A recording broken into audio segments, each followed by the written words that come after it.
Completed another week of work, this time on section 25, the first half of section 25.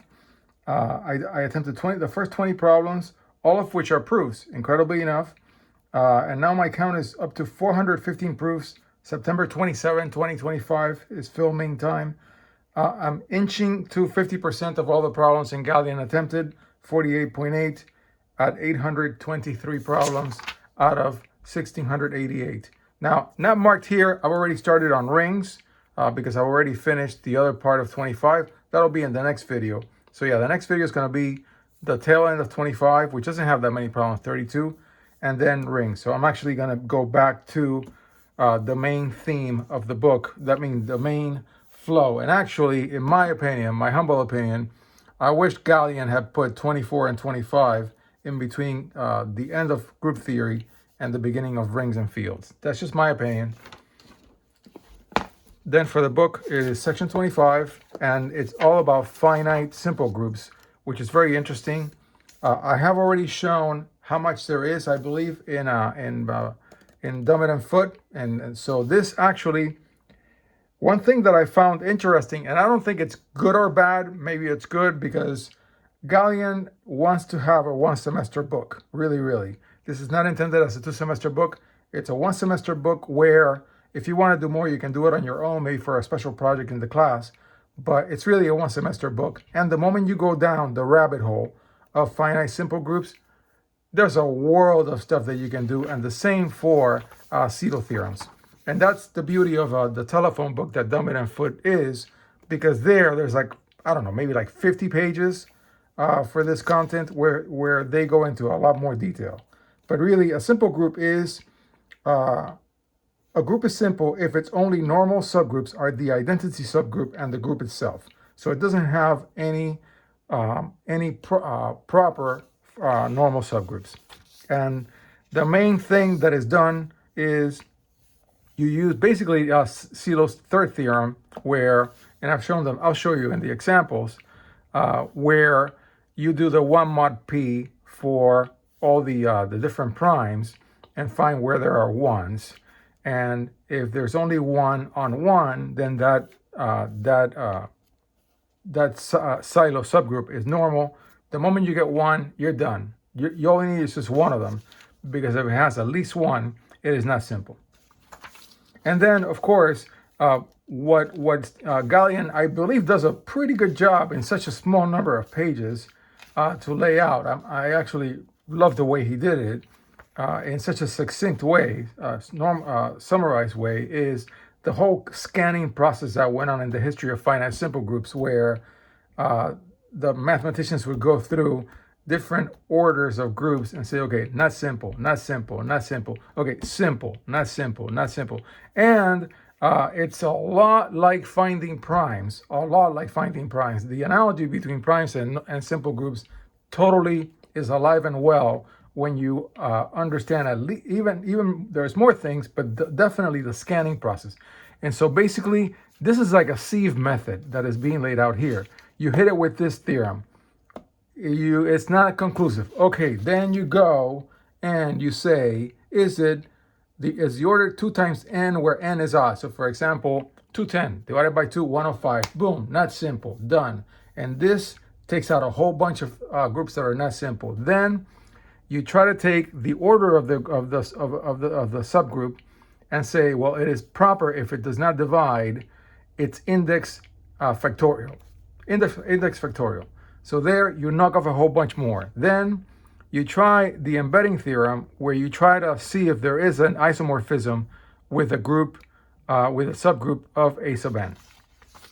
Yeah, and there's a bunch of little techniques that are added in, little tricks, such as n sub p is equal to the index of the normalizer of the group. That's another one. And so you knock off. So for example, here, it is possible for n sub 3, meaning the number of silo 3 subgroups in order 144, to be either 1, 4, or 16. And so you knock out 4 just by using that rule. And then, of course, the simplicity of A5, which, and I think I'm going to have a video about this in the future, where I talk about how the Silo theorems are done. And I roped in the simplicity of A5 into that video. But here, and for this particular update, Gallian does a really good job of summarizing this, finding that A5 is simple. This is done in other books in like 2 pages. So he's really shrunk it down to, 1 paragraph or 2 paragraphs. Yeah, so all the problems up to 20 that I'll be talking about, they're all proofs.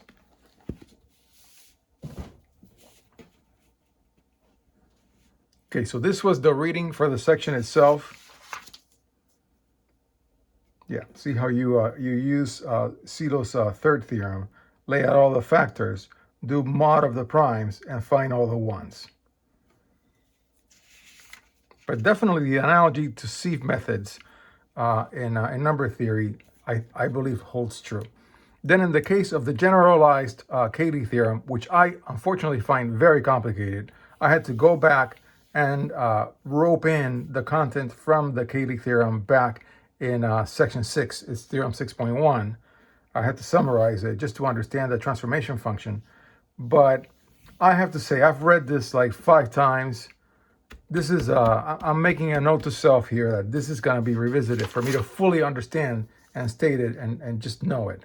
I can draw diagrams and I can see that the transformation goes to the kernel and it's within all the permutations that are also within that H subgroup, but I need to understand it in a much more like quick way, and I'm not there yet. Embedding theorem, which I just mentioned. And then I just didn't take Gallian's word for it. I actually, when he goes through all the cases, I did do the Silo's third theorem tables for each one, all the way to 144 and 180. Yeah, and then 120, I did do the table right here. Yeah, well, as I was reading it. And then I sort of almost started working out on the problem that is exercise 17, but I didn't need this in the end when I attempted exercise 17. Number 1 was easy. 105. I mean, that's just the odd test. That was quick. I actually did way more than I needed to do. I mean, it's really simple. Boom, that's it. Then number 3, index theorem. 4, I should have used, 5, I should have used the index theorem and I did not, so I learned from this answer. This is not what was expected for me to do. And in some cases, you can actually discount the simple group by multiple methods. And so I don't really know if I'm correct in the alternate answer that I gave. Of course, I'm just not looking at the answer. I'm trying to figure it out, and then I look at the answer after I've given it a full swing of the bat. Then 6, I tried to use some of the subgroups just to learn this whole thing about H and H bar subgroup that is explained in the book. 7, again, I looked at the answer, and it's not what I did, although I believe that what I did was correct. But Gallian used this concept of the automorphism and the NC theorem. And I used it after I learned this method from this answer. I used it later.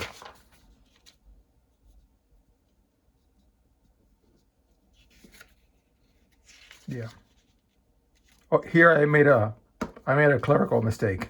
I actually did it right, but I used the correct method, but I made a mistake in arithmetic. It happens. Now, 10 was a really fun problem. I don't have the answer for it, but I believe I did it correctly. And 10 really, for a student, actually lays out how do you do a scanning for simple groups. And so Gallian wants me to scan between 201 and 235 inclusive. And so you go through and you start knocking them out by different theorems. So for example, what are the 2n odds? The 2n odds are gone right here. These are all the 2n odds. They're gone. Then what are the ones that are by theorem 24.6? They're gone. Then what are the ones where you can use Silo's third theorem? They're also gone. And after you do that, you find out that they're all taken care of. I think there may have been, I don't see any embedding theorems, the use of the embedding theorem. Yeah. But yeah, you see, lay them all out and you go through and yeah, you find one of them is normal by the Silo third theorem, you're done. The moment you find a single normal group, it's over. 11, I tried to do it by counting elements, and the answer in the book uses the two subgroup argument. So I just followed and I tried to learn from the answer. But yeah, I should have done better for this one. Yeah. 12, I used this method for 12. Yeah, 13, finally I got one right outright. I felt good. Yeah, but of course, 13 is easy. All the other ones are super easy because, of course, by the Phi-Tungsten theorem, they're not simple. And they just turn out to be very simple. You can easily knock out the odd ones. And so he asks you to pick 3 and do them. And so it's kind of like shooting fish in a barrel. It really is. Then 14 was more of a, you have to use PQ and R. And I believe I did it correctly. Then 15,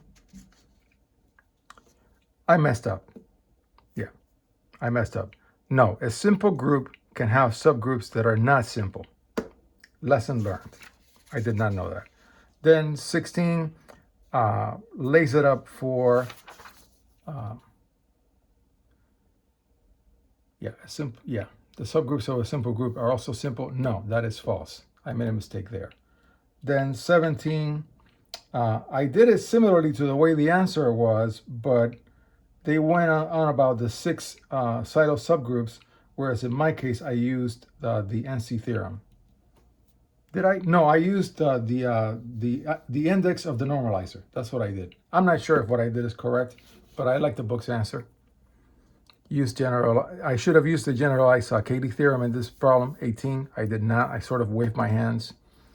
But it follows right through into 19, in which, yeah, I did get parts of it right, but all this algebra that I did here was a little bit of overkill. I did figure something out that was, I think, cute, and it's a trick that is used in the actual answer, but I did figure out what the trick was, but I did not figure out how to lay the proof out in a good way. I did not do that.